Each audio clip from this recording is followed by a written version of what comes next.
Bonsoir, bonsoir. Bonsoir, peuple congolais. Bon, nalobaki na koya mukie na weekend oyo to solo la. Espérons na sala lelo mukie et puis lobi soso na solo so mukie les soso, OK? Parce que ce na loba mingi awa na monde lokwa connexion nanga ezoko linga te na sola mingi. Na éviter ce que za téléphone ezali ko chauffer.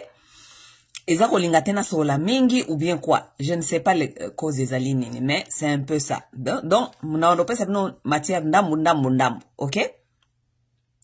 La mort de maman blanche et les soupçons. Parce que si ko nde tozali wana namoni ba congolais ba fandi penzana ba soupçon ndenge nini akufaki nani abomiye tout ça ba mikande bimikuna ya lokuta ya homme de funérailles balobi nini docteur azalaki nani tout ça. Mais, ce qui penda batu mingi ndenge baza kolobela makambo yo, ça va tout juste na ba bon, ça va soupçon hein, to yebite. Bon. Mais ça va juste na côté émotion, hein. Les Congolais na isebino ke to za bata émotion. Donc lorsque les émotions jouent, donc on parle selon les émotions, OK? Mais na moni batu mususu bazali koloba babi ke ba kongomani. Balobi ke il faut vraiment procurer, Namboka wana na Congo, procurer à saisir dossier. Oh, il faut penda justice, yamboka justice ni bozo kolobela. Na ngena ituna kaka. Justice ni bozo koloba ya Congo. En tout cas, on a pendeza ka miracle, parce que tant to yisa kabino makambo mboka awa. Si bolo baka bobi ke to zabata maboma to zolo baloba kaka. Bozo ko se répéter. Bolobaka makambo kaka yango wana boko souffrir, vous allez subir ba conséquences ya ignorance na bino même politique. Oui. Quand on parle ici que mboka eza bien te, si bino ne bozo ko biso ke o tozo sala makelele ya pamba. OK? Bino wana bolobaka biso toloba makambo ya mboka, bino bolobaka makambo ya mboka te, mais bino wana bokangami o justice ifo esala. Justice wapi? Justice oyo president bino moka lobi ke justice ekufa. Namboka o ministre la justice ye moka yibi mbonga yibi 19 millions de dollars. Bon c'est la justice. Justice pona nani? Pona maman blanche. Donc mboka lokola esala kate, justice esala kate directement boye po ba émotion na bino etindi bino bobenga justice esala. Donc justice ndeko sala parce que bino ba congolais selon vos émotions ya maman blanche justice et ko sala correctement na Congo. Vous allez subir les conséquences de votre ignorance politique. Vous allez subir les conséquences de votre immaturité politique. Vous allez subir les conséquences de ce que ces pays-là va vous donner. Vous n'allez pas comprendre. Vous allez comprendre dans ces pays-là que c'est les hommes forts qui parlent. Ce n'est pas la loi. Vous allez comprendre cela. Tabana ko boma bino moko. Babana ko abuse bino moko. Wanande boko yeba. Wanande boko ya en internet. Po modelo ba internet oyo, surtout ba fi oyo ba sala kabarando. Ba fi wana modèle ba fandeli makambe mama blanche awa. Si on parlait comme ça pour toutes les femmes congolaises qui sont violées, qui sont maltraitées, qui sont tous les jours dehors avec leurs enfants dans des guerres, partir par ça, par là. Si vous parlez comme ça, peut-être le gouvernement n'est bonga. Peut-être le gouvernement n'est bonga, peut-être un bonga est bonga.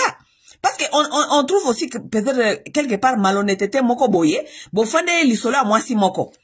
Bofane lisola mwasi moko na sentiment te parce que basi bazali maltraité na Congo na sentiment ya libala parce que loko zoko sala congolais lelo mukusa na makambo ya mama blanche et ama sola libala. Oui parce que congolaise pona libala elle peut mourir pona libala.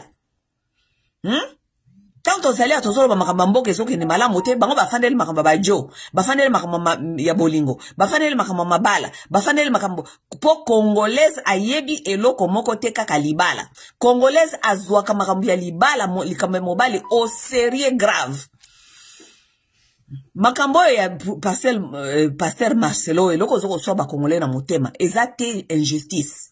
Non, ce n'est pas l'injustice de la femme. Parce que ceux qui injustice ya basi ndeza osala bango nde basi oyo babundela ka justice ya basi tous les jours. Mais eloko ezali ko sala bango zali sentiment ya libala. Sentiment ya libala, pourquoi? Parce que la plupart des gens qui parlent de ça, ce sont des victimes eux-mêmes dans leur propre foyer, dans leur propre mariage, dans leur propre relation. Donc lokola baza frustré na kata ba relation na bango, elles ne trouvent pas leur compte. Donc moyen ya koya ko la satisfaction ne baza satisfait te eza bazuika ya Marcelo siko komi victime na bango. Donc bango nyoso bamona Marcelo lokola mibale basala bango pasi, bango nyoso bamona Marcelo lokola mutu oyo il faut babeta ba punch pona ko bimisa kanda ya mibale na bango nyoso. Oui parce que tobenga bango boya tolbela makambo mboka balingi te. Mboka eza bien te. Moi ba traiter bino basi ya mboka wana malamu. Ezali te parce que le pays ne va pas bien. Bolingi te. Si matango makambo ko libino selon ba sentiment na bino, boluka justice. Justice na mboka wapi? Na Congo. Bose sir nan procureur wapi? Oya Congo wana ka ya Congo. Congo kaka fachi beto ayebisa bino ke mboka kufa nango, justice kufa nango. Mboka ministre ya justice yemoko bauti kokanga likola ya koyiba mbongo. Justice wana de bolinga boke no saisir pour Maman Blanche. Vous êtes en train de rêver, vraiment ezali ko décourager binote, vous devez faire ce que vous devez faire, mais il faut être aussi réaliste quand même. Soyez intelligente. Pour makamusu bolo bakaka bobo mika kolo bakaka boy, nous on se demande quand même, est-ce que ces gens ici sont corrects dans leur tête? Est-ce qu'ils connaissent dans quel pays nous sommes? Ils connaissent dans quel nous existons, dans quel pays? Bozo ko benga na mboka oyo soi-disant président de la République moko azwa mwasi na bana na ye abengani bango na mboka zongisi bango na Belgique. Mutu moko te atuna, mutu moko te donc on refoule mwana mboka na ye moko ozongisi ye po na sentiment na yo na mwasi na yo. Mboka wana ne bozali ko bengela biso bobi justice pour Maman Blanche. Justice procureur de la justice ezate na mboka wana. Donc ti tango boko comprendre makambo tozo benga bino ya politique, boya otema na politique mboka. Boko bando kende kaka mbeka boy. Bondo kende kaka boy, bondo kende mbeka. Bondo kende mbeka. Mututa banda koyeba ndenge nini bokufeli nini et tout au Congo, c'est l'argent qui parle. C'est lui qui a l'argent, qui a le pouvoir, bango de justice et machaka pona bango. O azana mbongo te etalié. Akeka kabongo akembeka. Les hommes qui influencent, je vous ai dit plusieurs fois, bino batu ba église batu sambela mwanza, ou bakate même pas mambo sambela. Si vous ne savez même pas pourquoi l'église est arrivée en Afrique, l'église est arrivée en Afrique pour accompagner la mauvaise politique que les blancs savaient qu'ils allaient laisser derrière. Boyo kakanga ite? Bino kanse église yaki pona nini? Église est pour accompagner le peuple. Non. Église est pour accompagner pouvoir. Oui. Tant pouvoir à ça que ça la bino mabe, église est ko pupola. Église est campagne poliza. Tant pouvoir à ça que ça la bino mabe, pouvoir église est ko pupola mon peuple. Pour capacité. Oui. Ça veut dire que parce que politique et yebi musala ya église. Ça veut dire que ceux qui église pesant un problème, ou bien pasteur basant un problème, politique et au couvrir bango, parce que ce sont la religion et la politique, ce sont deux sœurs jumelles. Ce sont deux sœurs jumelles. Les religieux sont arrivés en Afrique 50 ans avant la colonisation. Ba ya ko étudier biso ko eba ndenge ni to sala ka et tout mundela eba ki kotia système avant ayebi ke ata tango bato ba kozamayele ba ko se révolter ba ko benga na biso ba colon to kozonga pa na biso mais to kotika o ya biso politique loko to kotika o ya biso politique il faut église et accompagner politique. So qui to fini bango matama, to sali bango mabe, to oppress bango, église ou bando pri, koe se bango kaka yabino justice e utaka na nzambe, kembo e utaka na nzambe, bobanga te ata bozana kata pauvreté, yabino ko utaka kaka na nzambe, et tout. Ça veut dire que, nani wana oyo bosa ko benga kuna na Congo wana soi-disant justice pour Maman Blanche, ça ne peut jamais marcher. Pourquoi? Parce que Marcelo azali agent ya système. Marcelo accompagne la politique. Vous comprenez? Oui. Vous pensez que la politique est soutenir Maman Blanche etika Marcelo pion na bango? Vous devez commencer à réfléchir quand même. Soyez intelligents, bah Congolais. Soyez intelligents. Hein? They will kill you for their own interest. Bako bon mabino pona ba intérêt na bango moko et puis bako se couvrir kitoko bien et l'équipe ka bo ça le côté. Nana ngona mboka wana sana droit obenga Marcelo. Marcelo azana bandimi. Marcelo azana influence. Hein? Marcelo azana bandimi azana influence. Hein? Bangone ba compagnie qui fachi wana ba makambuna yeso qui a fachi béton. Bon vous n'avez pas vu tant maman blanche chaque fois qui fachi ayaki na matanga ye ko nani. Parce que la politique et la religion, ce sont des sœurs jumelles. Batambola ensemble, ba qui jamais koti kana. Eza bon eza système. Hein? Ce qui te sont expliqué no bozo ko yoka te bozo kansa ke ma politique eza makambo ya nani religion eza makambo ya nzambe. Buka sama religion eza makambo ya nzambe, eza makambo ya nzambe te eza système. Système accompagnatrice. Politique et religion et accompagnaka politique partout dans le monde. Religion accompagnaka politique. Ok? Donc, politique, qui jamais ko livrer religion, ou bien, religieux, pour na bino, pour intérêt na bino. Jamais! Ok? Ok, so, just so you know. Na ko décourager bino te bata justice, maman blanche, mais, na ngina expliquer bino. Tant que tu as une politique, awa, mbok eza biente, bozo ko yoka bisote, boko, vous allez subir les conséquences de votre ignorance. Oui, vous allez subir ça. Mais anyway, lelo na ego ebisa bino boy, hein? Mboka oyo, yoka mboka oyo basa ko benga justice pour maman blanche. Justice pour maman blanche. Yemoko fachi béton. Abengana mwasi na bana. Akosi ba wana na avion, abengani bango. Mboka wana boso ko benga justice pour maman blanche. Mboka wana Mukenji vit là-bas. Mukenji qui a violé les gens, il a violé même bakanga Mukenji. A violé mutu na Canada. Mukenji na batuna ye afachi basalela ye ba mikanda ya lokuta ba bimisa ye na Canada azonga na Congo lokola mutu normal a preshaka na ye na Congo alors qu'azali most wanted pona ba crime ya violation ya bana mike ya violaka bana mike na Canada. Au Canada il ne peut pas prêcher, il devait être en prison, mais na Congo c'est un homme libre, il marche. Hausa ne fachi banani comment ça s'appelle? Propagande. Ouais, toi, qui compagnie, parce que, c'est vous qui ne comprenez rien. Hein? C'est vous qui ne comprenez rien. Vous voulez justice pour maman blanche, nakata mboka nini? Nakati ya Congo? Est-ce que Mukendi a prêchaka? Mukendi a prêchaka boye, na miso abatunyo so azako prêcher le loba ya nzambe, azako prêcher, azako finga pe bandimi, azako, donc, c'est ça le pays. Donc, vous demandez la justice là-bas.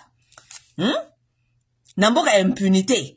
Namboka o batu bayi baka ba million nenge balingi, nenge donc bakangie lelo balongoli elobi, yemoko président na muninga na ye kamere bayibi 10% ya recette ya l'état ya parent, bayibi 10% bali yango bakosi biso wa bakangi bakfungoli.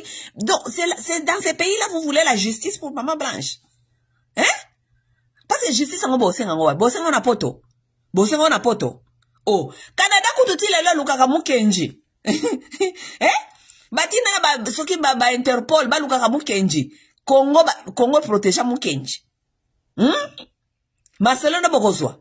Alors que na influence na kata Congo wana nani Marcelo azana influence plus que le Mukenji. Hein? Toso la kabosolo. Hein? Pardon, toso la kabosolo. Parce que moi, Congolais, la makambour, mon autre, la kakanga, mais ce peuple ici n'est pas trop intelligent quand même, mais c'est pourquoi nous souffrons comme ça. Namboka o wapi, namboka oyo, parce que bolobi justice pour maman blanche wapi, na Turquie, na poto te. Donc ce boluka justice, ça veut dire boluka on namboka, ba interpeller Marcelo, nana ko interpeller Marcelo na Congo. Nana okanga Marcelo parce que regardez vous-même Mukendi ti lelo après chaka Mukendi mutu bakanga est coupable hein yeleo wole yeleo justice pour maman blanche na Congo na Kinshasa est-ce que Kamere ayi bakane ba million baza kolia na bango baza kolia nenge balingi hein mututa kanga bango mututa dépêche ministre la justice yemo ayimi mbongo siko boluka justice pona nani courage team maman blanche courage. Parce que ceux qui n'ont pas découragé, ils ont bien été. Courage, quand on a besoin de ça. Mais moi, je me dis, si vous étiez intelligent, c'est la politique dont vous devez parler. Ce n'est pas Makambi Aboye. Parce que, Makambo Tozan Komona Oyo, na justice Bokozwaka jamais, na les hommes qui sont plus forts que la justice, et zali, conséquence, il y a mauvaise politique, il y a Congo. Oh, biso tolobela kami kolonyon, so, oh, bino bomona kapso lokwa bata maboma, yango wana. Anyway, so ki na ye lelo, na ye kolobela, parce que na moni, ba expert, ya criminologie, na ba expert ya ndenge nini mama Blanche akufi ba mikanda tout ça bandi ko bisa so akufa kinenge nini mata kinenge nini zonga kinenge nini. Je vais d'abord interpeller la famille de maman Blanche, OK? Parce que nazo tozo continuer ko yoka ba interview ba audio na ko yoka susukutu interview moko ya famille maman Blanche awa. Vous avez, moi je vais vous dire la vérité. Moi je vais vous dire la vérité. Pourquoi? Parce que au moins internet. Moi je ne mange pas à l'internet. Moi je travaille, ça veut dire je suis indépendante. Na mutu, na financière, ça veut dire que ceux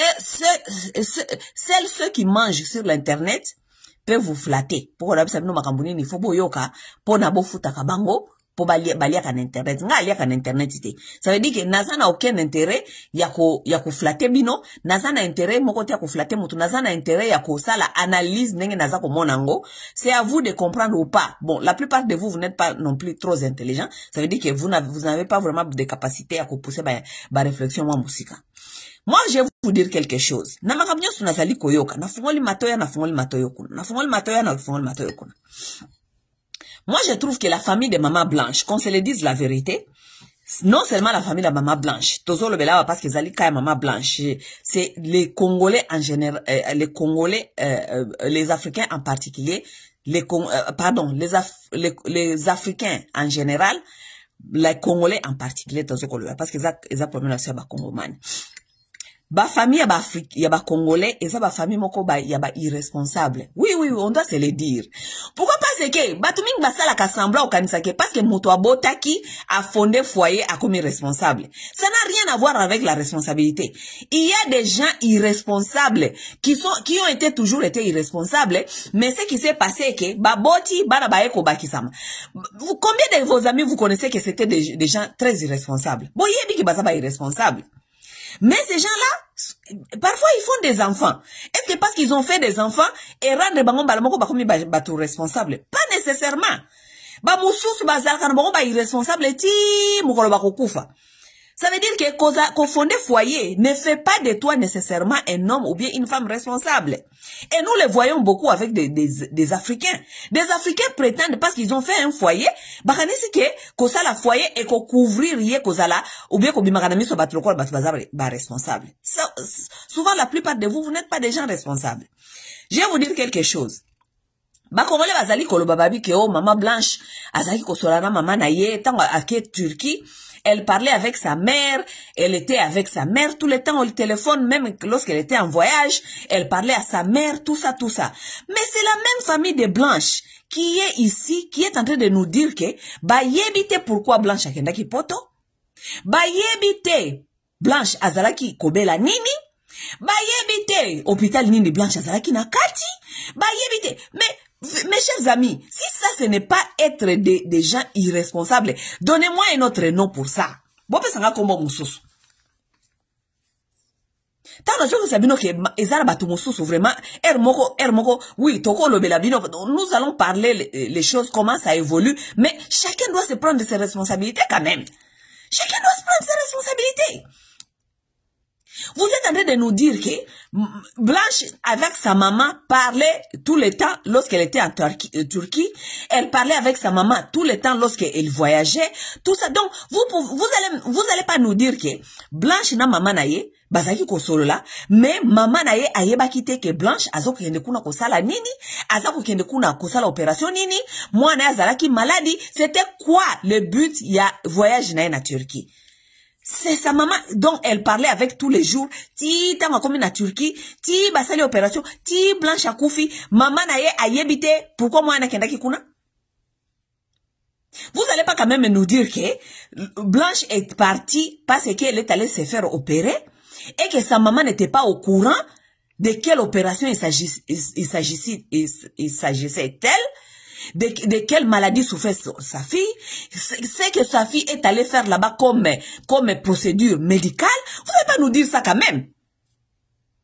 Bozo komona ke bozoya ko bima penza ke boza ba famille moko ya batu moko baza responsable té. Ce sont des familles irresponsables et négligentes.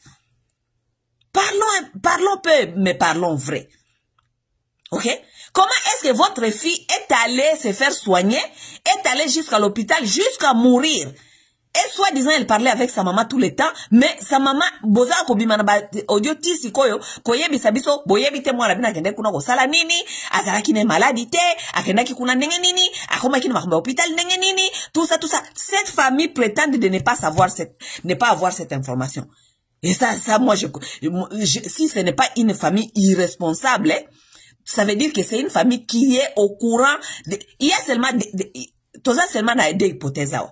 Hypothèse à liboso ezali ke soki bazo ko ebisa soki bayeba kite blanche akendaki kuna ko sala nini, ça veut dire que baza famille ba irresponsable et puis gens bato bazali famille ba neglecting family, famille moko ya bato ba moko baza très négligent. Oui, vous n'allez pas me faire croire ça. Vous n'allez pas me dire que ngai na uti awa, nazo kende par exemple, na poto na uti Kinshasa, nazo kende poto ou bien na uti je ne sais pas wapi, nazo kende na pays mususu. Et j'ai parlé avec ma mère tous les jours, j'ai parlé avec mes sœurs tous les jours, bayebite na ke kosala nini, bayebite procédure ezali nini, bayebite na ke hôpital nini, bayebi elongote. Ah! Hein?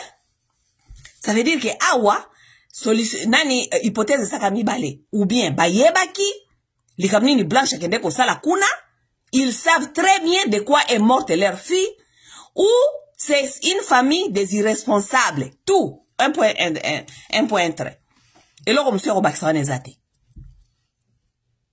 ye blanche tango uti Congo kuna akei amati avion aketi turc akenda kisoki hôpital to yebita akenda hôpital ko sala nini parce que ti sikoyo eloko ba yebisa biso ka kezaki o akende ko sala chirurgie kaka ya muke batu mingi ba suspectaki ke attendez batu mingi basako suspecter que ake Turquie pona parce que kuna c'est connu pour les chirurgies esthétiques, n'est-ce pas?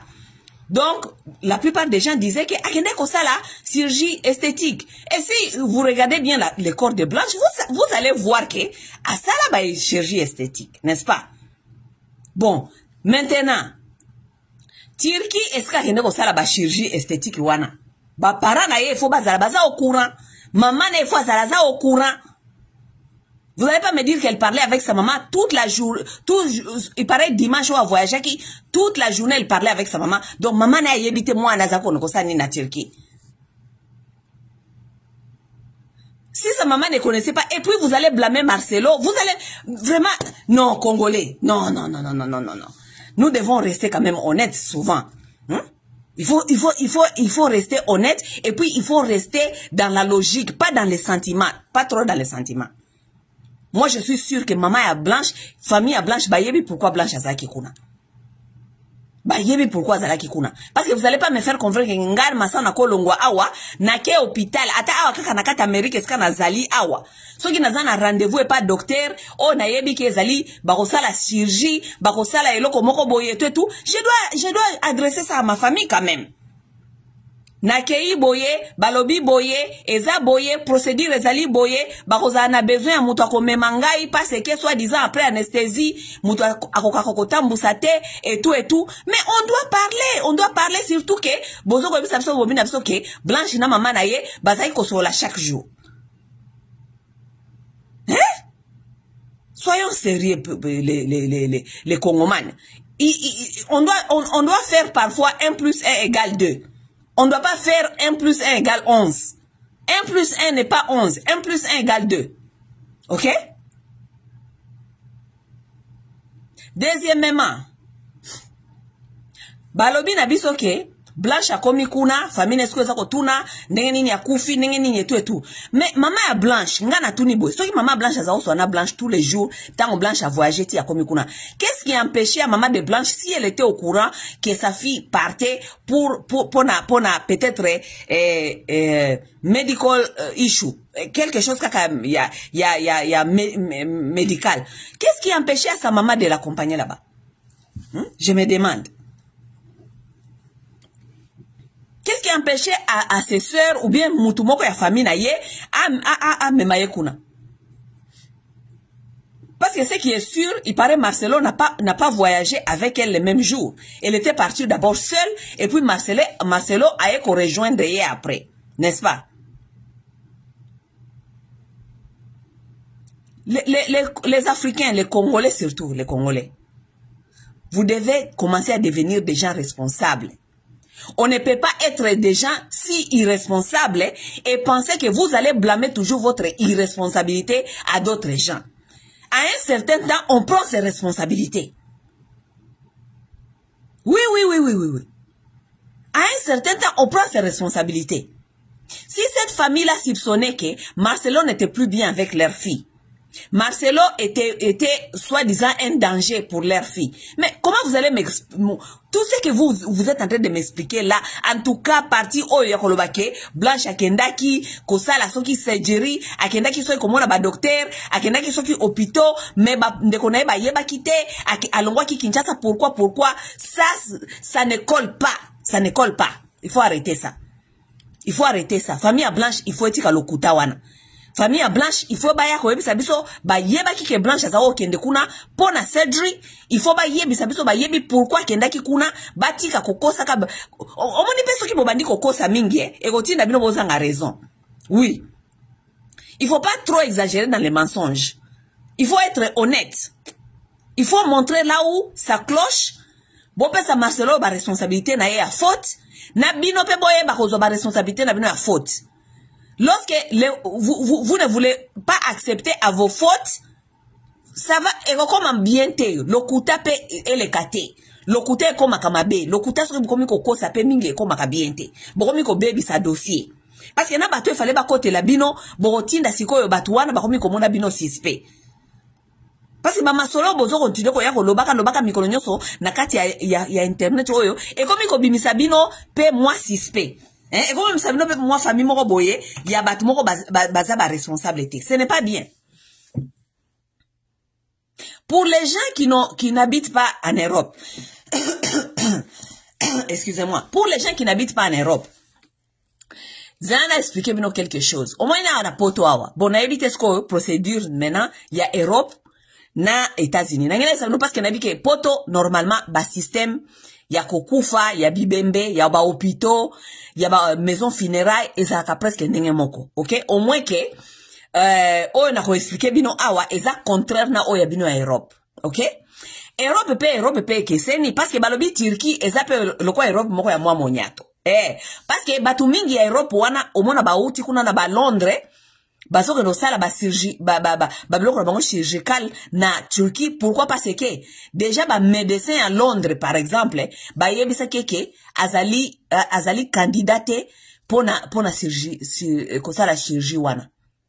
Pourquoi? Parce que ba poto ya sérieux ba ki ko sala yote procédure sans ko sala yo ba examen profondu ko tala soki est-ce que motema na yo zali capable ya ko peser ba stress ya mbeli ya monganga ba koki ko sala yo ba surgite ko tala soki est-ce que motema na yo ou bien système na yo ezali capable ya kondima anesthésie. Parce que la plupart des gens vous ne savez pas que anesthésie est bomaka.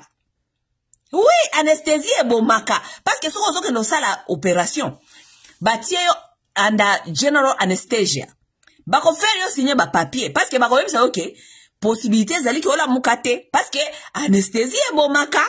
On ne met pas tout le monde under anesthesia. So yo bandi ko mona ke yo okuka ba anesthésie te basali yo nani examen ya cœur ba moni ke cœur na yo ezana ba capacité te ya ko handle stress ya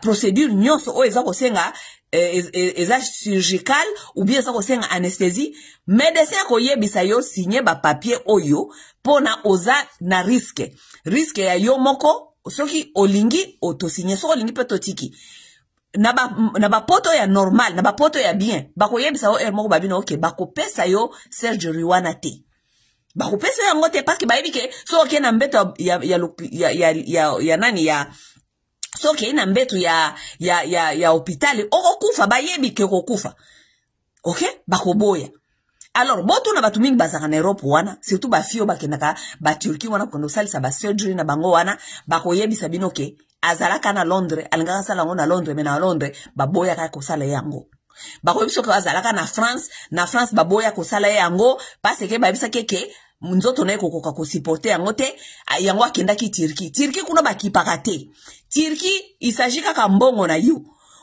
yo makambo wana nyonso docteur soki docteur na yo medical general babenga o bana general doctor na yo soka alobaki ke oki kosala surgery wana te etu etali bango te bango kuna na Turquie ezali mukundulu mopatas mbongo oye na mbongo na yo na ba risque na yo ola muka te etali bango te na Turquie kuna ba docteur nyonso bazali na ba hôpitaux te ba docteur surtout ya oya ba soit disant ya ba surgery kuna na Turquie pardon ba docteur mingi soit disant ya ba surgery kuna na Turquie bazaka kana donc peut-être azaka kana licence mais azaka na practice te ska sala ba practice ne donc ana office te azana le côté bon pe na bapoto mususu pe to mona ka biloko ndenge wana ukoza na docteur oyo aluaka kaka place aluaka par exemple journée ou bien demi journée na facility moko boza no kola hôpital ou bien place basala ka ba surgery wana azana ba customer na ye moko azwaka bango na internet eke akenda kaka na facility wana allouer espace pour 2 heures ou bien 2 jours ou bien samedi ou dimanche ou bien quelques heures ici par là asali ba surgery na ye asali akei na ye ça veut dire que soki bokei par exemple boko pesa adresse bolobike bako sala yo opération na facility fulani donc peut-être na hôpital moko bien na building moko fulani mais pas nécessairement que docteur wana oya ko sala yo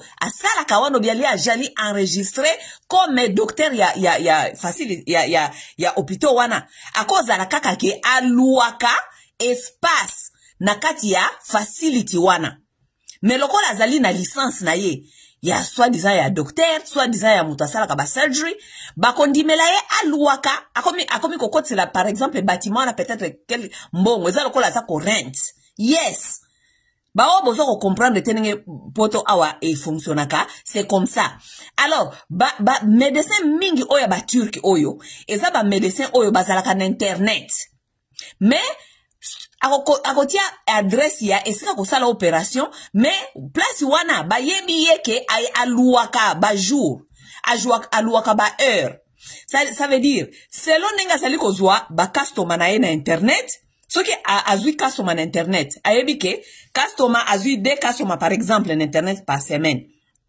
ayebi ke par semaine wana aluaka place moko pendant 8 heures de temps akei wana schedule bino nyonso mibale 8 heures de temps wana asali wakati oye na risque na yo moko on vous fait signer des papiers vous venez sur votre propre risque. Alors, docteur wana akocheke yote, akotinda yote na ba examen profondu. Ya profondu o akotala. Est-ce que ozana problème ya tension? Soko ozana problème ya tension, yebake yaya, soki ba contrôler ki tension wana te, soki o traita ka tension na yo wana te, yebake kotika la na mbeto wana, okodaye. Aha. Mais toutes ces choses-là, vous ne pouvez pas expliquer aux Congolais parce que Congolais azana connaissance, Congolais azana connaissance générale te, Congolais atanga kate, Congolais alingi koyebe loko mususu te à part wario na mbwario. Oui. Yango moni ba mama wana ba mbwario na ba wario, ba fandi kune bele na interneti, justice pour blanche. Mais bayebi eloko mususu te, bayebi te procédure, baza na poto me bazala kwa ba na Kisasa kutu bien, baza penda kuna na fond penza ya Kinshasa, lokola bato bazaka na internet te, bayebi kwa balinko apprendre eloko moko te, bayebi eloko moko te. sikoyo kuna na Turquie eske ozala na Turquie parce que Turquie eza lokola poto moindo parce que Turquie wana eza penda poto lokola ba poto nyonso te. Médecin normal, médecin avec ko mema yo opération te soki ayebi te ke soki ayebi ke ozaka na tension et que tension ezali contrôler te akomema yo na mbete hôpital te. Pourquoi? Parce que okokachwa. Oui, parce que tension no ekomata okokachwa. Médecin normal akoki ko mema yo na surgery te, ko mema yo na opération te, soko zaka na ba maladie déjà mususu o ezali contrôler te.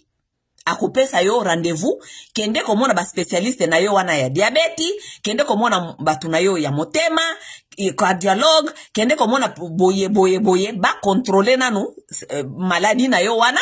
Si masoki ezali contrôler ba kokomela biso koloba ke ba release yo pona oya ko subir surgery côté oyo. C'est comme ça que ça se passe. OK? Soki motema na yo ebetaka bien te, bako mema yo eska basalaka heart stress exam. Bako tia yo na ba machine, ba tia yo na ba treadmill, ba kimisi yo baza kotanga wana ba biloko wana kotala ndenge nini motema na yo eza kokoka ko peser stress ou pas. Siko na Turquie basalaka bango biloko wana nyonso te. Turquie kuna ba fi ya Kinshasa. Oyo donc il n'y a pas plus ignorant que moi si wauti na kati ya Congo kuna o azana mbongo akanisi parce que azana mbongo ça veut dire que l'argent peut tout payer et akanisi que l'argent peut même payer son ignorance. Les femmes qui sont au Congo qui ont touché un peu d'argent là ou bien que leurs maris ont touché un peu d'argent là, il n'y a pas plus ignorante que ces femmes là, je vous dis. Elles ne savent rien que l'argent. Et tout doit se résoudre avec l'argent. Mbongo. To futa kaka. Nako kende kaka nako futa. Nako ignorance, en plus de ça lisusu ignorance lokola mwasi kuna na Congo o mobile na zana mbongo et puis azana kata losambo. Il y a pas plus ignorant que ça. Ignorance, combination ignorance wana mibale, ça fait la mort. Ça fait la mort. Parce que ye ayebi eloko mususu te, ayebi kake akofuta docteur akosala ye onyo so alingi menyoso pe apesi kaka na maboko ya Nzambe akosala biso tozaba na Nzambe nde akengela ka Nzambe akengela ka te soko za ignorant yaya soko yebi problème ya santé na yo te oyebi makambo tele kaka na bapoto na kata ba système makambo ya ba opération okotikala na mbete hôpital bakokata yo kodaye okodaye. OK? Donc bino batu bozo ko continuer ko kenda ka bandela Turquie parce que makambo ya blanche il faut ete ya batu na modèle belé makasi. Nakati ya makambo leçon eza ebele makasi. OK? Donc bato boza nakati ya ignorance na noti lelo boza ko yebisa biso ba masolo o bozo ko maîtriser te bozali ko comprendre te. Na yoki kuna ipare na soit disant bande ko blanche baza ko lobake o na hôpital wana kutu soit disant hôpital o basala ki blanche opération docteur wana kutu ipare docteur oyo balobike azana bakoma kisoki na certificat médical na ye docteur wana ipare asala ka wana te. Mais c'est normal que asala ka wana te. Asala kawanate, pourquoi? Parce que c'est un docteur indépendant. Aza docteur ya aza indépendant, aza peut-être aza na comment ça s'appelle? Aza na certificat na ye, mais azali na esika sala ka practice na ye mon côté alua ka ba place. C'est normal, c'est très normal.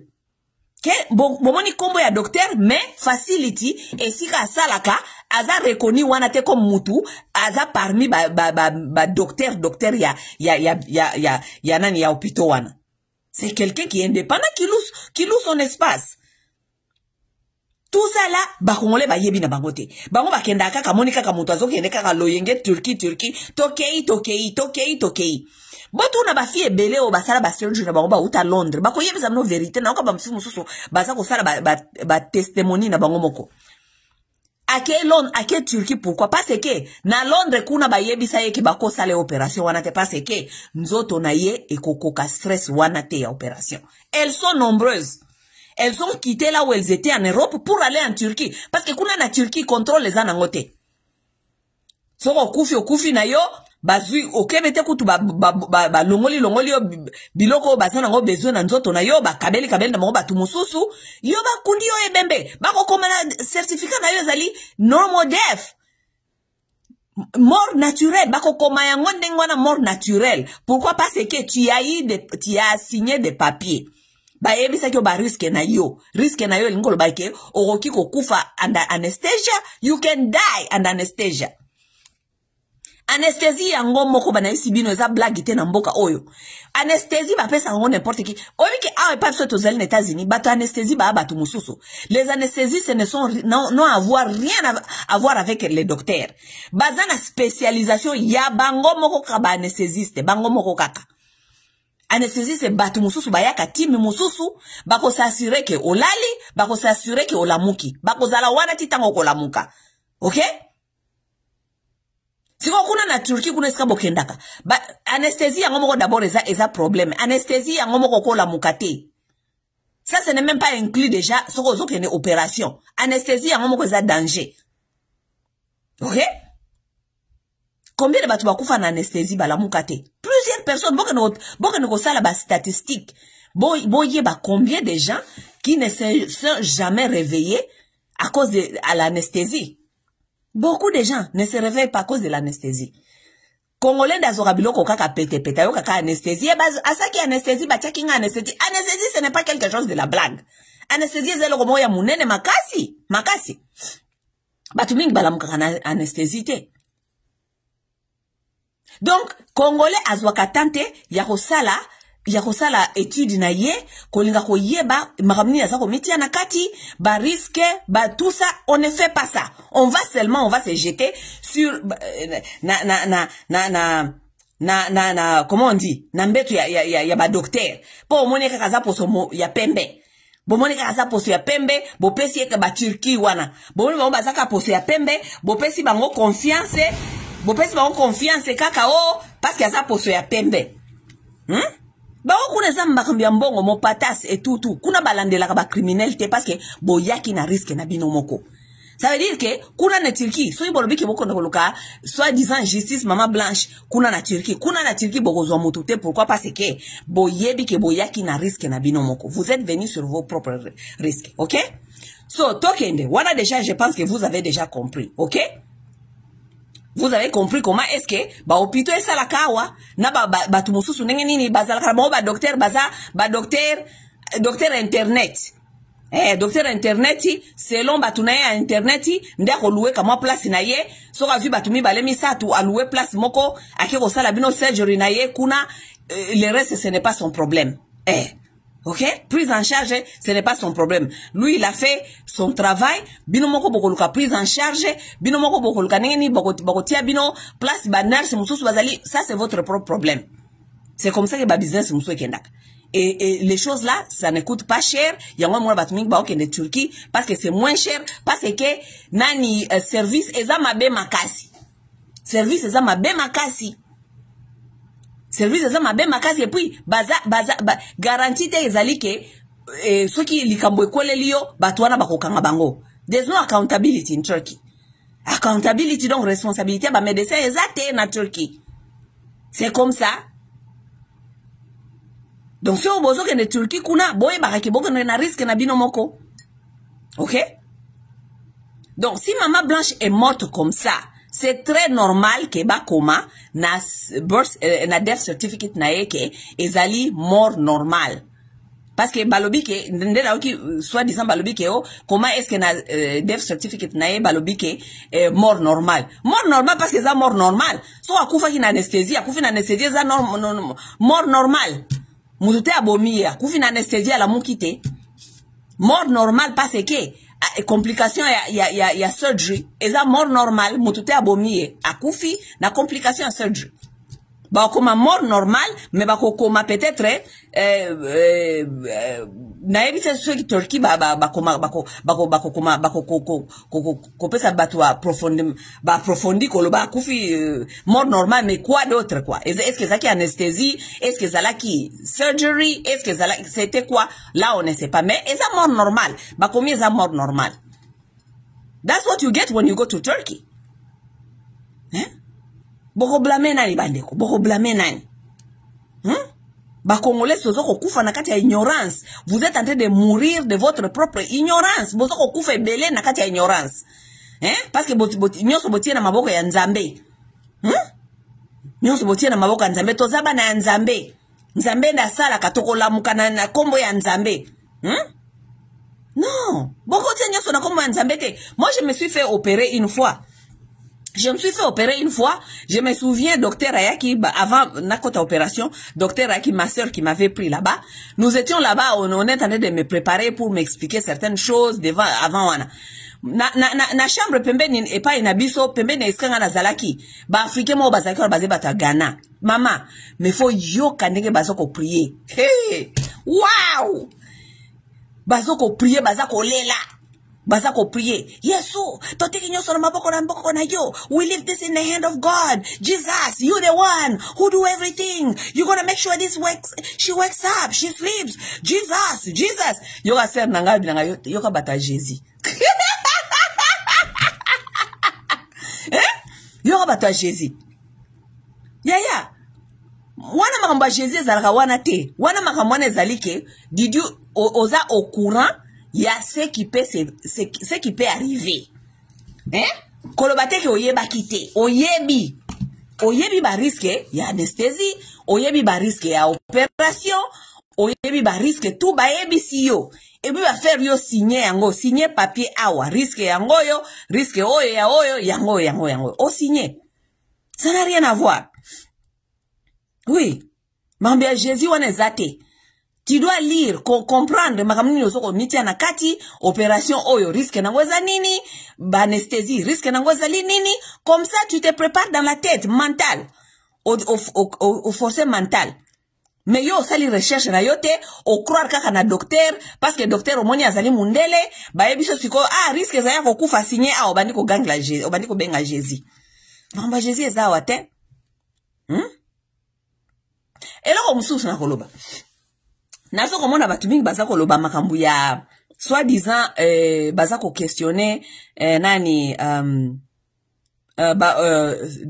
death certificat de décès na awa e para mso eskato za na États-Unis lokwa na zo sabino ya bina minoke na bapoto mingi ba système mingi tambola même façon kuna na Europe kuna boko peut-être bino bozana ndenge na bino boko expliquer biso mais na yebi ke na poto mingi makambo tambola ka presque ndenge moko okay eza la poto ya Amérique eza la poto ya Europe okay certificat ya kokufisa mutu bakongole mingi bakomi bakomi osa criminologie na makambo ba yebite batu combien abosi bokufisa mutu okay ko sala ba papier administratif po oyeba comment est-ce que les choses se passent. Botu na biso to kufisa batu to sala ba papier wana nyonso ba démarche wana nyonso nous on peut vous expliquer comment ça se passe. Soki ndeko na bino akufi na kati hôpital okay na kaya mama blanche akufi na hôpital na hôpital kunesika akufeli bango bayebi pourquoi akufi okay soki na bango kuna na hôpital balobi ke akufi na mort naturelle ça veut dire que akufi na mort naturelle akufi na morte oyo bango ba soupçonner.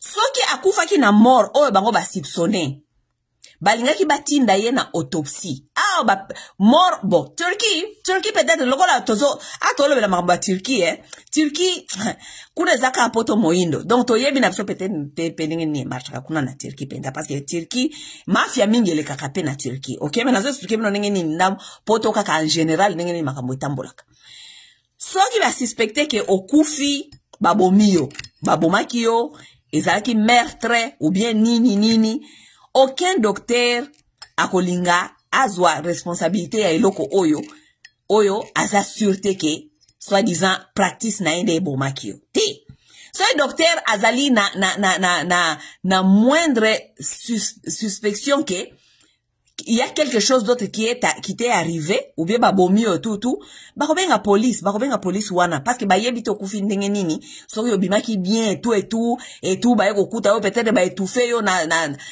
soit disant ba étouffer yo na pilo je ne sais pas police will be there okay soki ba soupçonner okufa ki na babomi yo bakotinda yo autopsie okay soki batindi autopsie wana bakoyebisa bandeko na yo ou bien bakoyebisa mutu oazaki responsable na yo ke autopsie akozwango dans 2, 3 je ne sais pas 2 semaines je ne sais pas whatever mingi saka ba 2 semaines 3 semaines okay mais corps bako pesa bino corps na bino bako pesa bino te bino bako pesa bino boluka maison de funérailles bo s'arranger maison de funérailles e yako zwa ebembe awa na poto hôpital e pesa kabatu te ebembe ok hôpital e ko pesa mutu te ebembe bo kende te na hôpital so ndeko na bino akufi boke kuna kosenga ebembe te ça ne se passe pas comme ça awa désordre wana ezalaka te lokola na Afriki ndeko na bino akufi boke kozwa ebembe bino moko bomemi yango je ne sais pas wapi non awa na poto bapesaka mutu te ebembe ezali ba institution baza kosola entre bango na bango les maisons de funérailles travaillent en collaboration avec les hôpitaux ok seul ba maison ya funérailles ekoki kokende kozwa ebembe bino te bokende kuna lokwa ba congolais bakenda hotel na mama yemo ubie boke hotel masoki na cinquantenaire bozo kozele bembe na bino ebima te awa marchaka bongo te ok awa ce qui va confirmer de qu'on a besoin de faire hôpital, ok? Ce qui va se passer maintenant, vous devez maintenant appeler maison de funérailles. Bosali arrangement na maison de funérailles, bon dimer bango ok, ba isi bino nengeni bako sala, tout ça. Ce qui bon pesi bango contrat wana.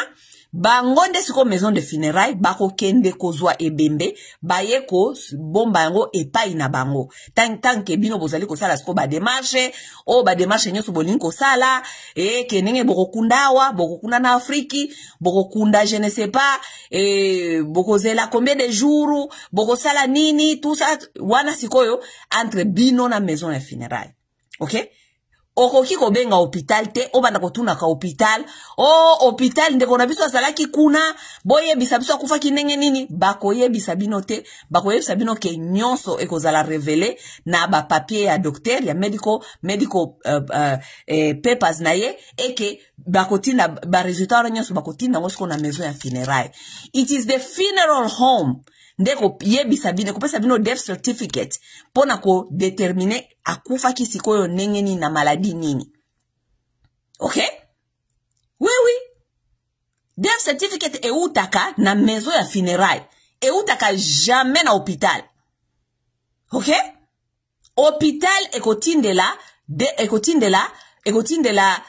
maison ya funérailles ba papier ya ko expliquer bango biloko nyonso tous les papiers médicaux tout ça raison ya kokufa tout ça c'est les maisons de funérailles ndeko makabiloko wana nyonso ce n'est plus eza musala docteur te docteur awazana tawana lisusu te abanda kozoka bandeko ya mutu akufa na téléphone abanda ko expliquer bino makambo ebele tout ça azana tawana te they don't have that time parce que il a d'autres malades à gérer il n'a pas le temps. Donc, ce qui est bino akufi, fini, et hôpital est déclaré qu'il akufi, dossier na close, sali dossier, commis mort, akufi nini, mort naturelle, ce qui mort naturelle te, nous autres kendaki na autopsie kobima dans 2 semaines, kobima nini, tout ça, boya kozwa corps, bomemiango na funérailles, soki nanu funérailles ezui cause te ya liwana ye, bakokoma na ba papier yango te, bakozela autopsie eloba, akufaki ndenge nini, po na bango, conclure po pesa bino death certificate, ya final death certificate. C'est maison ya funérailles nde sala kama bwana.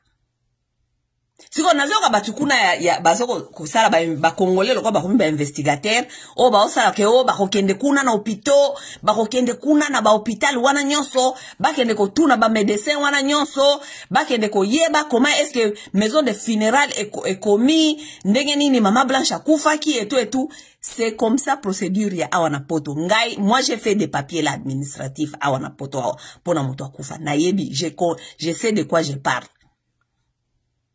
Tu ne peux même pas appeler l'hôpital. Combien hôpital t'es? Non. Soit moutou na bino akufi, hôpital si ndimi lobi ke akufi, soit akufi un hôpital ou bien akufi le nandako par exemple, tolo na pesa bino par exemple. Soit moutou akufi nandako par exemple apikaki crise, baye bazuye, bamemiye kuna na hôpital, bakopesa bino place nini batindiye. Ok, kuna eska batindi corps na ye, bakoyebisa bino soki bakotinda ngo na quelque part. Donc vous hôpital na bino na ba médecin na tout ça, ça n'a rien à voir. Boko za information pa na bangote. Bako yebisa bino kaka ke bolu kaka nani maison à funérailles wana e akozwa nzoto na bino après wana maison de funérailles yango moko nde sikoyo ekolandela dossier ekokontinue kolandela koyeba soki bamemaki nzoto yango na autopsie elobaki nini après. C'est la maison de funérailles ndeko pesa bino biloko wana nyonso. Hein? Ou bien bato ya autopsie bango moko bato ya autopsie bako tindela bino bakolo nzoto information wana et puis bako tindela aussi yango maison de funérailles. Pour la maison de funérailles et bako conclure comme ce qu'on a death certificate, c'était vraiment quoi cause ya mort. Mais hôpitaux boko sola na hôpitaux te. Makaba hôpital wana etali kuto. Donc ça n'a rien à voir.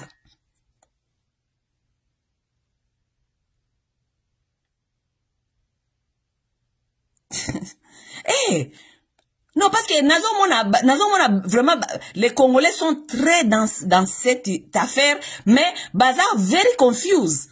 Baza na ba information, ils n'ont pas des informations qu'il faut. Donc, mutuna mutaza koloba makambuna ye et mati et kei, donc, ça part dans toute direction. Et qu'il est dans toute direction na yebisi bino. Bosiko bango bazo babike bako kende kuna na Turquie kokende kosala ba investigation boko no sala investigation. C'est une bonne chose. On aimerait bien si vous soupçonnez qu'elle est morte na cause eza normalité. C'est une bonne chose. Mais il faut bo banana ko haya boko haya nanu ba private detectives. OK? Ba détective privé boko haya nanu bango. Parce que Moussala Bokosala nini. Comment est-ce que vous allez faire ça? Bokeneboye bisa maison de funérailles que oh biso tozo sectionné que babomaki bango bako bisa no babina biso bimbabisa no ke wana za musala na bisote. Biso to pesi bino information oyo qui nous a été fournie par l'hôpital. OK? Donc maison de funérailles investigation bo bandango à partir à wapi?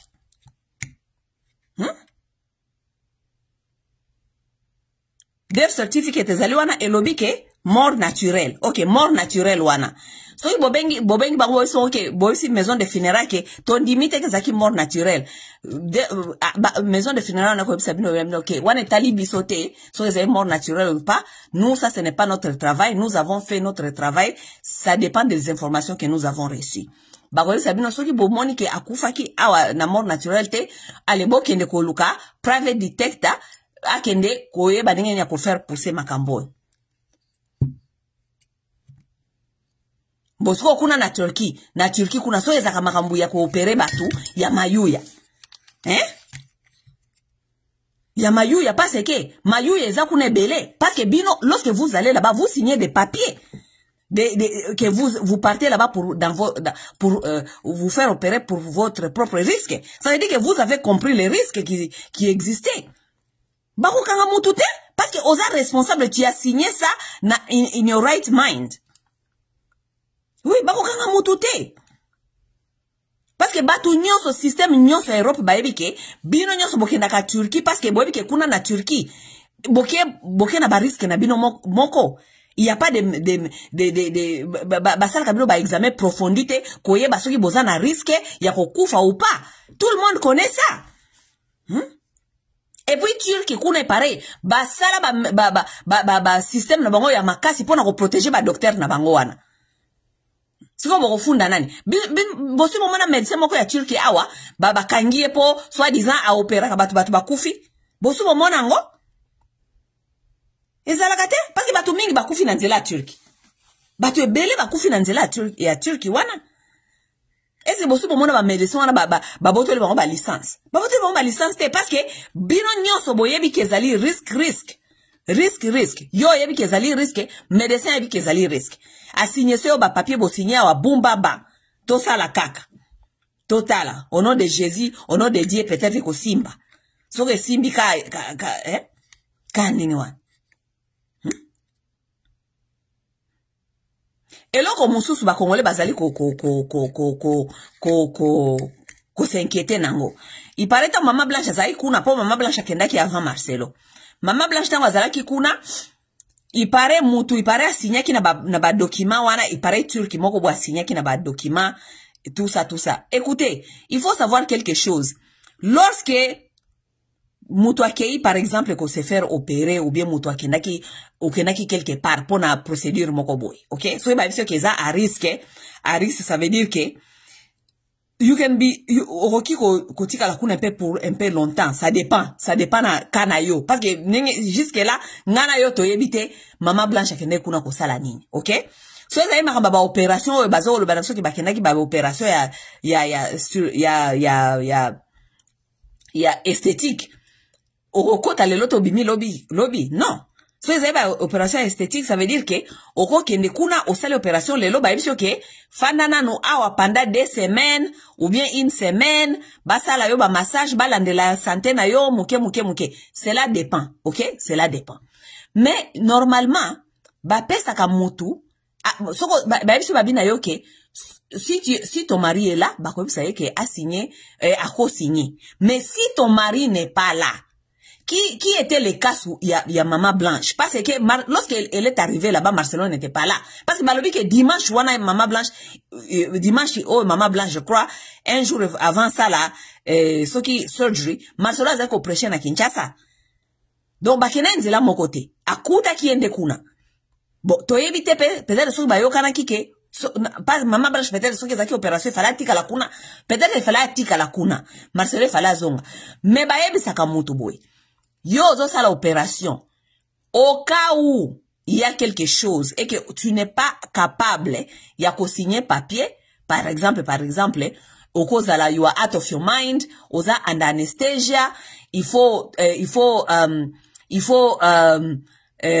toi, décision, moko boye, vite, et tout, nani a qui ko signer. Ok? Mutu ko signé, souvent, mutu okope sa mutu signature na yo. O babenga ka awa na poto power of attorney. Ok? Ça veut dire, par exemple, soki, oebi ke mobile no akozala ka penzate, aza mutu yako ya akokende, par exemple. Na lobi kaka, bon, eza hypothèse, na opesa hypothèse, na lobi teke zaki nenge wana. So Marcelo azaki mutu oe, azaki wana te, ou peut akoke peut-être kotika la wana te. Bako luka mutu mususu oe bako pesa power of attorney. Ça veut dire, au cas où, nana hoki ko signer, ce qui yo osa capable te ko signer. Il doit toujours avoir quelqu'un qui doit signer à ta place si tu n'es pas capable de signer. Ok? Et si ton mari n'est pas là, on doit avoir quelqu'un. On doit avoir quelqu'un, yo ou bien mobile na yo, il faut osa capable ya ko pesa mutu mususu pouvoir wana ya ko sala signature. Ok? Soki Maman Blanche soi-disant biloko na soki ya funeral home mutazai ko signer zaki turke moko boye tout ça there is a possibility. Power of attorney you can give to anybody. Oki ko pesa power of attorney ya na mutu nyonso oyo azali capable ya kosala ba démarche peut-être parce que yo ebi système te oyebi ndenge nini makambo sala makana mboka wana te oyebi te ndenge nini makambo ya funeral sala maka tout ça you can give somebody a power of attorney. Mutu oki ko signer na compte na yo akosala makambo ko faire avancer dossier na compte na yo tout ça ce sont des choses qui se fait ici na poto.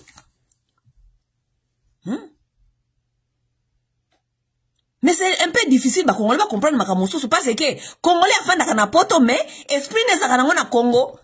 Hein? Congolais a fait na poto, mais, esprit ne sakana kimbanseke. Bah, Congolais va yebite que power of attorney existe. Bah, yebite.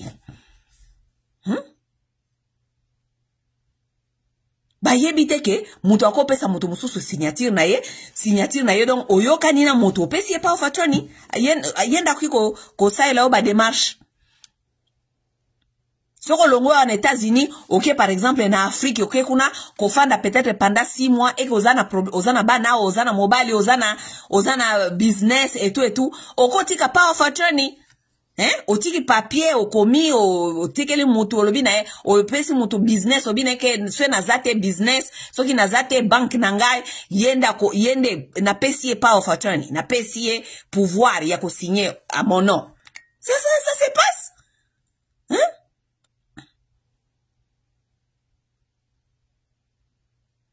Vidéo na sali yango parce que il faut Congolais asa un peu plus cultivé.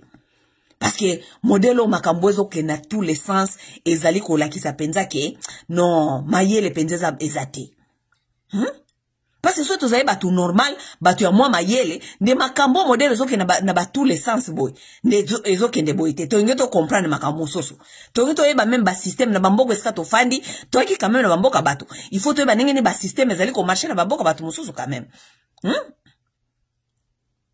Tokuba no traité kaka te affaire nyonso lokwa tozana kimbanzeki te tozana poto tozana poto makambo etambola kawa ndenge nini tolingi koyeba te bolinga kono kofana kaka na ba église kuna na kata ba église na bino kaka bino na bino ndenge bokenda ka batu ba esprit ba kimbanzeki nalobi te kimbanzeki eza mabe nalobi bongo te nabika na esprit na ndenge pe na koloba kana esprit ya Kadutu na Bukavu kuna Les Africains, lorsqu'ils quittent l'Afrique, bayaka bakoti susu kaka na système kaka ya batu oyo batika ikuna na Afrique. Ça veut dire que bako évoluer te, bako évoluer façon na bango ko voir te, bako évoluer façon na bango ko comprendre te, bako évoluer te, bako yeba tene na système salaka, bako yeba eloko moko te. So elikambo ekwei ale babandi ko réfléchir na ndenge kimbanzeki. Alors que bazaka na poto. Batu ba na poto ba okamwa power of attorney. Batu baza na poto baza ko yeba teke batu baza na poto baza ko yeba teke maison de funérailles na hôpital basala en collaboration. Alors que mikolo nyonso na bapoto toza na ba matanga. Tokena ba matanga metoye bakate peut-être tant tokena matanga kuna totuna kate esala makandenge nini procédure yango kendaka ndenge ni tokendaka kuna kolela bamona biso ndenge toyeka kolela et puis ndenge toyebaka kolela soki to bandi kolela wa problème eti Congolais soka bandi kolela wa kanisa yenda lingaka batu koleka batu nyonso mais tout na ce qui est important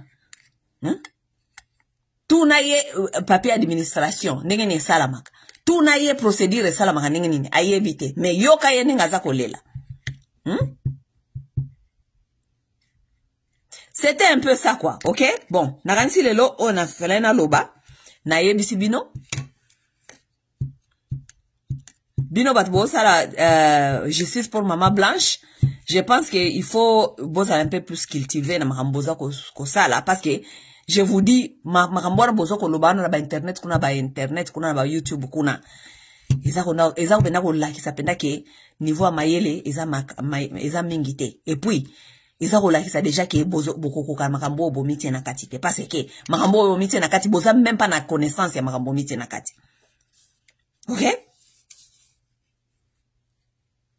Bon, na Turquie kuna na ebite boko za justice ndenge nini. Mais na Kinshasa wosenga boss na Kinshasa justice sela mno justice. Justice na Kinshasa na mboka Fachi Beton emo bengana mwasi na ena bane biso sto tala bwana pendant la journée bengani bango na mboka na bango justice kuna ezalaka mboka o babengi mukenji aya ko sambela ka mukenji za rechercher na Canada mukenji a viola bana kuna nani justice canadienne za ko luka yeme atea kana Kinshasa banani bakomisi na Kinshasa bakasale ba papier lokuta koma na Kinshasa batu ya Fachi Beton bakomisi na Kinshasa atea na Kinshasa siko kuna na Kinshasa neba okanga Marcelo uyo ko interpeller Marcelo to réfléchir ko batatim blanche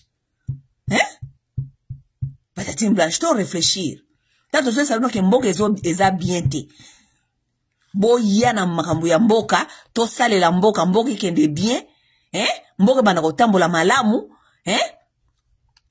justice sala pona batu nyonso so imboka na bino ezalaki bien de bongo bano ba Turquie ko ndo sala ka so ba opération kuna so ya ndenge nini so imboka za otambola bien bolinge bozala mwa mayele bozala mwa intelligence to pousser éducation ya basi ezala moins élevé bon basi basa na mayele te eza problème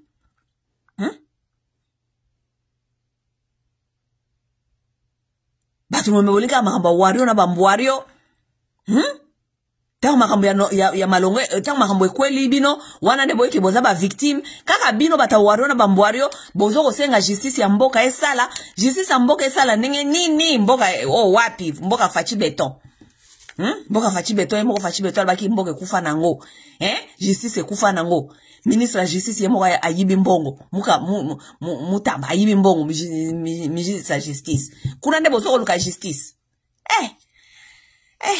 mama tolo bakaka de toute façon lobi na koya to solo la kaka makambo na yeso bino ke na makambo ya mama Blanche oyo to ko apprendre ne makambo ebele makasi na makambo ya mama Blanche okay lobi na koya to solo pona ba belle famille parce que yango pesa partie ya masolo oyo okay to solo ngo makambo belle famille eza aka makambo wana te to zoko yoka mezala en général to solo aka makambo belle famille ne ba belle famille et comme appelle mabaku mingi na kata bolingo bato un peu ça. Ok? Bon, mes chers amis, dès tout le monde est ami, lobby. Bye.